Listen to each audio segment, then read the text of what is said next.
तो hello everyone, welcome back to my YouTube channel. So guys, आज हम इस वीडियो में बात करेंगे यूपी लैंड लॉ के बारे में, जो कि 2022 के एग्ज़ाम पेपर में आए हुए थे ऑब्जेक्टिव क्वेश्चन, जो कि एमसीक्यू का एलएलबी का। तो वही हमने राइट डाउन किया है। मैंने कहा आपका टाइम ज़्यादा ना लेते हुए आपको ऑप्शनल नहीं, डायरेक्ट आंसर आपके सामने प्रस्तुत करते हैं, जिससे कि आपका समय का भी बचत हो। तो इसलिए मैंने आपका ज़्यादा समय ना वेस्ट करते हुए क्वेश्चन पेपर को तैयार किया है। तो चलिए हम बात करते हैं, क्वेश्चन नंबर 1 की तरफ बढ़ते हैं और धीरे धीरे सारे क्वेश्चन पे बात करेंगे। हो सकता है आपका मॉडल ABCD अलग हो सकता है, लेकिन क्वेश्चंस वही रहेंगे। आप 2022 के ऑब्जेक्टिव पेपर से मिला सकते हैं। तो चलिए बिना समय बर्बाद किए हुए वीडियो शुरू करते हैं और क्वेश्चन नंबर 1 की बात करते हैं। क्वेश्चन नंबर 1 में पूछा गया, उत्तर प्रदेश राजस्व संहिता 2006 को राष्ट्रपति द्वारा अनुमति कब प्रदान की गई? तो इसका राइट आंसर जो है वो 29 नवंबर 2012 को राष्ट्रपति द्वारा अनुमति प्रदान की गई थी राजस्व संहिता 2006 को। क्वेश्चन नंबर 2 में बात करेंगे, उत्तर प्रदेश ये गलती से लिख गया है, तो इस यहाँ से शुरुआत करेंगे। उत्तर प्रदेश राजस्व संहिता 2006 के कुछ प्रावधान जो कब लागू किए गए थे, तो वो लागू किए गए थे 18 दिसंबर 2015 को। कुछ प्रावधान जो है वो लागू किए गए थे। क्वेश्चन नंबर 3 की बात करेंगे, उत्तर प्रदेश राजस्व संहिता 2006 को किस तारीख को लागू किया गया था? तो इसका राइट जो आंसर है वो 11 फरवरी 2016 को लागू किया गया था, याद रखें। आगे बढ़ते हैं क्वेश्चन नंबर 4 की तरफ। तो क्वेश्चन नंबर 4 में पूछा गया, उत्तर प्रदेश राजस्व संहिता में कुल कितनी धाराएं होती हैं? तो कुल धाराएं जो हैं वो 234 होती हैं, याद रखें। क्वेश्चन नंबर 5 में पूछा गया, उत्तर प्रदेश राजस्व संहिता 2006 में कुल कितनी अनुसूचियाँ थीं? तो टोटल जो है वो 4 अनुसूचियाँ थीं। अगर आपको स्पीड ज़्यादा लग रही हो तो आप स्पीड को कम या ज़्यादा कर सकते हैं, क्योंकि मुझे आपका टाइम वेस्ट नहीं करना है, इसलिए मैं आपको जल्द से जल्द पढ़ाता हूँ। क्योंकि एग्ज़ाम्स भी LLB के आ गए हैं, तो आपके पास समय बहुत कम है, इसलिए मैं अपनी गति से आपको पढ़ाता रहूँगा। अगर आपको ज़्यादा इसकी स्पीड लगे तो आप कम या ज़्यादा कर सकते हैं। चलिए क्वेश्चन नंबर 6 की बात करेंगे। हिंदू काल में राजाओं को भूमि का उपज कितना भाग प्राप्त करने का अधिकार था? तो जो किसान करते थे काम, तो जो भूमि थी वो किसान राजा को कितना देते थे हिंदू काल में? तो वो राजा को 1/6 भाग देते थे। और वहीं बात अगर हम 7 क्वेश्चन की बात करेंगे, 7 नंबर पर, तो मुस्लिम काल में सुल्तान को भूमि उपज का कितना भाग प्राप्त करने का अधिकार था? तो वो था 1/3। चलिए आगे हम दिखाते हैं आपको। तो जो मुस्लिम काल में सुल्तान को भूमि का उपज जो कितना भाग प्राप्त करने का अधिकार था वो था 1/3, यानी कि जो मुस्लिम काल में जो किसानों पर है वो ज़्यादा अत्याचार होता था। चलिए क्वेश्चन नंबर 8 की बात करेंगे। उत्तर प्रदेश राजस्व संहिता 2006 की धारा 1 में क्या उल्लेखित किया गया है? तो जैसा कि सभी एक्ट में पहली जो सेक्शन होती है वो एक्ट का नाम, विस्तार और प्रारंभ ही बताती है, तो इस धारा में भी संक्षिप्त नाम, विस्तार और प्रारंभ धारा 1 में बताया जाता है। चलिए क्वेश्चन नंबर 9 की बात करेंगे। उत्तर प्रदेश राजस्व संहिता 2006 में कुल कितने अध्याय हैं? तो जो राजस्व संहिता है 2006 में जो अध्याय की संख्या है वो 16 है, याद जरूर रखें। और क्वेश्चन नंबर 10 की तरफ बढ़ते हैं। चलिए क्वेश्चन नंबर 10 में पूछा गया, उत्तर प्रदेश राजस्व संहिता 2006 में धारा 4(1) में क्या परिभाषित किया गया? तो धारा 4(1) में आबादी या ग्रामीण आबादी को परिभाषित किया गया है, धारा 4(1), याद रखें। क्वेश्चन नंबर 11, उत्तर प्रदेश राजस्व संहिता 2006 की धारा जो 4(2) में किसको परिभाषित किया गया है? कृषि के अंतर्गत क्या सम्मिलित किया गया है? तो कृषि के अंतर्गत जो सम्मिलित किया गया वो आपके सामने हमने 4 ऑप्शन रखे हैं। नंबर 1 बागवानी, नंबर 2 मधुमक्खी पालन और पशुपालन। तो इसमें सारे जो तीनों ऑप्शन है वो बिल्कुल राइट आंसर है, इसलिए उपयुक्त सभी है। धारा 4(2) में इन तीनों चीज़ों को शामिल किया गया है। चलिए क्वेश्चन नंबर 12 की बात करते हैं। क्वेश्चन नंबर 12 में उत्तर प्रदेश राजस्व संहिता 2006 की किस धारा में कृषि वर्ष को परिभाषित किया गया है? तो इसका राइट आंसर होगा वो आगे हम बताते हैं। तो जो कृषि वर्ष है उसको परिभाषित किया है धारा 4(23) के अंतर्गत, याद रखें। धारा 4(23) में कृषि वर्ष को परिभाषित किया गया है। क्वेश्चन नंबर 13 की बात करेंगे। उत्तर प्रदेश राजस्व संहिता 2006 के अनुसार कृषि वर्ष का प्रारंभ होता है, तो ज़्यादातर सबको पता होगा। अगर नहीं पता है तो उसका राइट आंसर आपको पता होगा, 1 जुलाई से जो कृषि वर्ष है वो प्रारंभ होता है। और अगर हम अंत की बात करें, समाप्त कब होता है, तो 1 जुलाई से पहले क्या डेट आती है लास्ट? वो 30 जून आती है, तो 30 जून को समाप्त होता है। चलिए एक ही क्वेश्चन में मैंने आपको दोनों क्वेश्चन कवर कर दिए हैं, एक क्वेश्चन नंबर 13 और 14। चलिए आगे बढ़ते हैं, क्वेश्चन नंबर 15 की बात करते हैं। क्वेश्चन नंबर 15 में पूछा गया, उत्तर प्रदेश राजस्व संहिता 2006 में राजस्व न्यायालय के रूप में किसे सम्मिलित किया गया है? तो आपके सामने 3 ऑप्शन दिए गए हैं, 4। पहला है राजस्व बोर्ड, दूसरा है तहसीलदार और तीसरा अतिरिक्त कलेक्टर। तो आपको बताते हैं जो राजस्व न्यायालय के रूप में इन तीनों को शामिल किया गया है, तो इसका राइट आंसर उपयुक्त सभी होगा। और क्वेश्चन नंबर 16 की बात करें तो इन दोनों में आपको कन्फ्यूजन हो सकती है, तो मैं आपको सीधा सा बता देता हूँ। राजस्व संहिता 2006 में राजस्व अधिकारी के रूप में किसको शामिल किया गया है? इसमें था राजस्व न्यायालय और इसमें है राजस्व अधिकारी।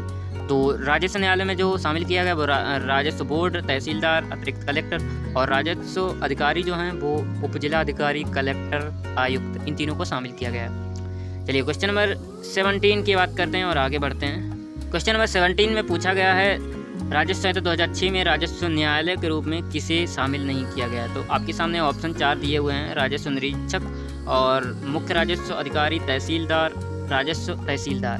तो इसका राइट जो आंसर है वो ए होगा, राजस्व निरीक्षक इसमें शामिल नहीं किया गया है। राजस्व न्यायालय के अंतर्गत जो शामिल किए गए हैं वो मुख्य राजस्व अधिकारी, तहसीलदार, राजस्व तहसीलदार, ये तीनों लोग शामिल किए गए हैं। तो क्वेश्चन नंबर 18 की बात करेंगे और आगे बढ़ते हैं। चलिए क्वेश्चन नंबर 18 आपके सामने 18 में पूछा गया उत्तर प्रदेश राजस्व संहिता 2006 में बाग भूमि को किस धारा में परिभाषित किया गया है?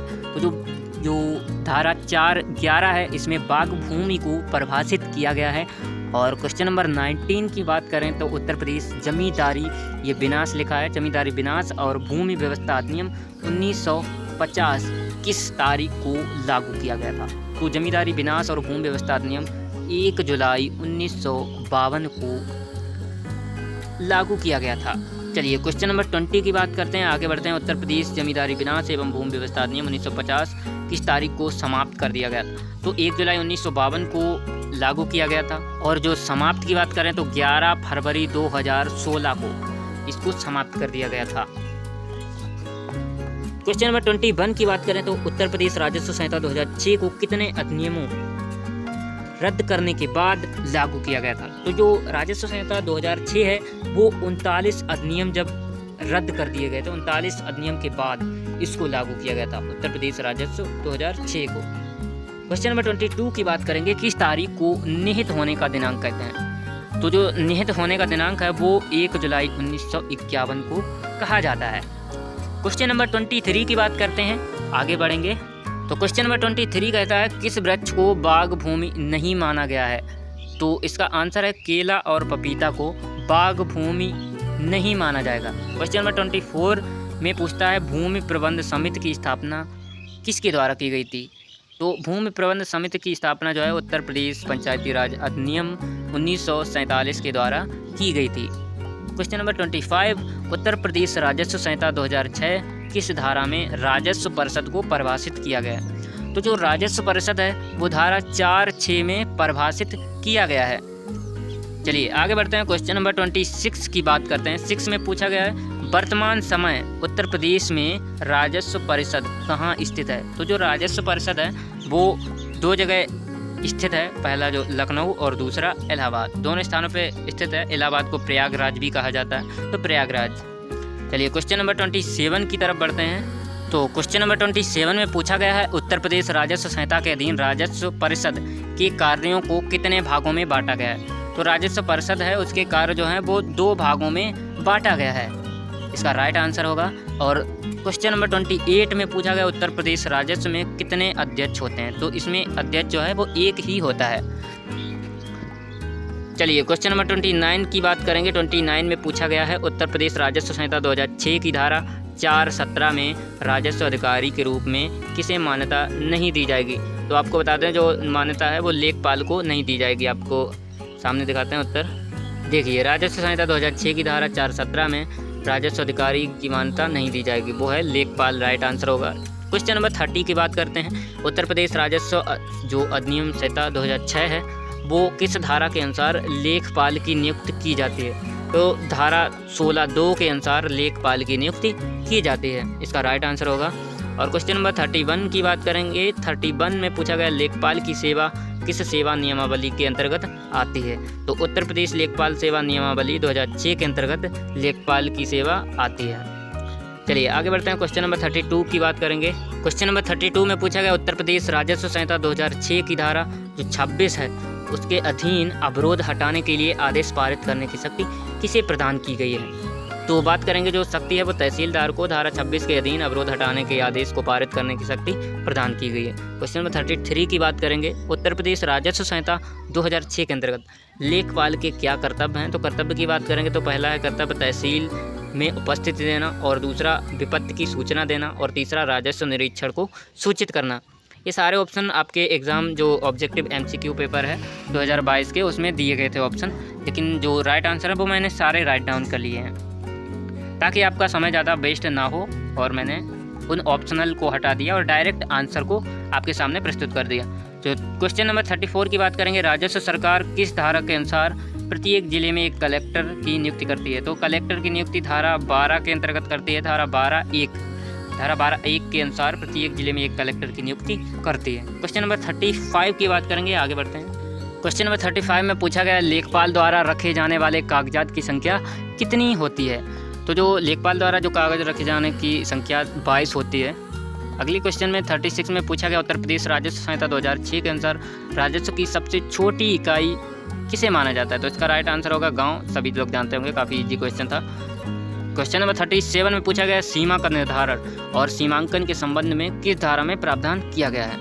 तो धारा जो 20 है उसमें सीमा का निर्धारण और सीमांकन के संबंध में प्रावधान किया गया है। चलिए क्वेश्चन नंबर 38 की बात करेंगे, आगे बढ़ेंगे। क्वेश्चन नंबर 38 में पूछा गया सीमा संबंधी विवादों का निस्तारण कौन करता है? तो इसका राइट आंसर होगा, तो इसका राइट आंसर उप जिला अधिकारी। क्वेश्चन नंबर 39 की बात करेंगे, उत्तर प्रदेश राजस्व संहिता 2006 की किस धारा में सीमा चिन्ह को नष्ट किए जाने के प्रावधान किया गया है? तो जो राजस्व 2006 की जो धारा है वो सीमा चिन्ह 2022, तो राजस्व संहिता 2006 की जो धारा है धारा 22 में सीमा चिन्ह को नष्ट किए जाने का प्रावधान किया गया है। क्वेश्चन नंबर 40 में बात करेंगे। 40 में पूछा गया उत्तर प्रदेश राजस्व संहिता 2006 में गांव की सूची तैयार करने और अनुरक्षित करने की शक्ति किसे प्रदान की गई है? तो वो कलेक्टर को की गई है। चलिए क्वेश्चन नंबर 41 की बात करेंगे, आगे बढ़ेंगे। क्वेश्चन नंबर 41 में पूछा गया है उत्तर प्रदेश राजस्व संहिता 2006 की किस धारा में क्षेत्र पंजी यानी कि जो खसरा है उसके संबंध में प्रावधान किया गया है? तो खसरा जो है धारा 30(1) में प्रावधान किया गया है। क्वेश्चन नंबर 42 की बात करेंगे। उत्तर प्रदेश राजस्व संहिता 2006 की किस धारा में ये मिन जुमला लिखा है, मिन जुमला संख्या के संबंध में प्रावधान किया है? जो मिन जुमला है वो धारा 30(2) में है और धारा 30(1) में क्षेत्र पंजी जो खसरा संख्या है उसका प्रावधान किया गया। क्वेश्चन नंबर 43 में पूछा गया है अधिकार अभिलेख का बोलचाल की भाषा में क्या कहते हैं? तो जो अधिकार अभिलेख है उसको बोलचाल में खतौनी भी कहते हैं। जो खतौनी है, खतौनी का ही हिंदी शब्द है अधिकार अभिलेख। क्वेश्चन नंबर 44 में पूछा गया उत्तर प्रदेश राजस्व संहिता 2006 की किस धारा में अधिकार अभिलेख खतौनी के संबंध में प्रावधान किया गया है? तो किस धारा में जो खतौनी है वो किस धारा में प्रावधान किया है? तो धारा 31 में खतौनी का प्रावधान किया गया है। क्वेश्चन नंबर 45 में पूछा गया कितने वर्षों में गाँव की सूची का पुनरीक्षण किया जाएगा? ये तो बहुत ईजी क्वेश्चन है, काफ़ी लोगों को पता होगा। प्रत्येक 5 वर्ष में जो जनगणना होती है उसी से रिलेटेड है। जो जनगणना 5 साल बाद होती है, गांव की सूची पुनरीक्षण किया जाएगा हर 5 साल में। चलिए क्वेश्चन नंबर 46 की बात करेंगे। 46 में पूछा गया है उत्तर प्रदेश राजस्व संहिता 2006 के किस धारा में कर्तव्यवादों का विवर्जन के संबंध में प्रावधान किया गया है? जो कर्तव्यवाद हैं उनका विवर्जन धारा 37 में प्रावधान किया गया है। क्वेश्चन नंबर 47 में पूछा गया है उत्तर प्रदेश राजस्व संहिता 2006 के किस धारा में किसान वही के संबंध में प्रावधान किया गया है? तो जो किसान वही का प्रावधान धारा 41 में किया गया है। क्वेश्चन नंबर 48 में पूछा गया है उत्तर प्रदेश राजस्व संहिता 2006 के किस धारा में मानचित्र के संबंध में प्रावधान किया गया है? जो मानचित्र है वो धारा 30 में इसका प्रावधान किया गया है। चलिए क्वेश्चन नंबर 49 की बात करेंगे, आगे बढ़ते हैं। क्वेश्चन नंबर 49 में पूछा गया है दाखिल खारिज का क्या अर्थ होता है? तो दाखिल खारिज का अर्थ क्या होता है इसमें आपको बता दें। पहला ऑप्शन जो है वार्षिक रजिस्टर जोतदार के नाम का परिवर्तन होना, एक व्यक्ति का नाम खारिज होना, और तीसरा ऑप्शन किसी अन्य व्यक्ति का नाम दर्ज होना। ये सारे जो हैं वो दाखिल खारिज होने से संबंधित हैं। क्वेश्चन नंबर 50 की बात करेंगे। खसरा में कितने खाने होते हैं? तो जो खसरा में खानों की संख्या है वो 22 होती है। तो गाइस इस वीडियो में 50 ही क्वेश्चन रखेंगे क्योंकि वीडियो ज़्यादा लॉन्ग हो जाएगा, इसलिए आपको ये पार्ट 1 में 50 क्वेश्चन मैंने आपको बताए जो कि सारे के सारे ऑब्जेक्टिव थे, बट मैंने आपको डायरेक्टली आंसर, आपका टाइम वेस्ट ना हो इसलिए मैंने आपको डायरेक्ट आंसर इसमें लिखे हुए हैं और आपको बताए। तो चलिए पार्ट 2 जो है, पार्ट 2 आपके सामने बहुत ही जल्द आ जाएगा। अगर आपने अभी तक मेरा चैनल सब्सक्राइब नहीं किया तो सब्सक्राइब कर लें ताकि पार्ट 2 भी आपको जल्द से जल्द इस चैनल के माध्यम से आपको मिल सके। तो चलिए मिलते हैं आपसे पार्ट 2 में। क्योंकि पार्ट 2 में आपको 51 से लेके 100 क्वेश्चन तक आपको मिलेंगे। पूरा क्वेश्चन पेपर आपके सामने ही दोनों पार्ट में आपके सामने होगा। तो चलिए मिलते हैं आपसे अगली वीडियो में, तब तक के लिए जय हिंद, वंदे मातरम, बाय बाय।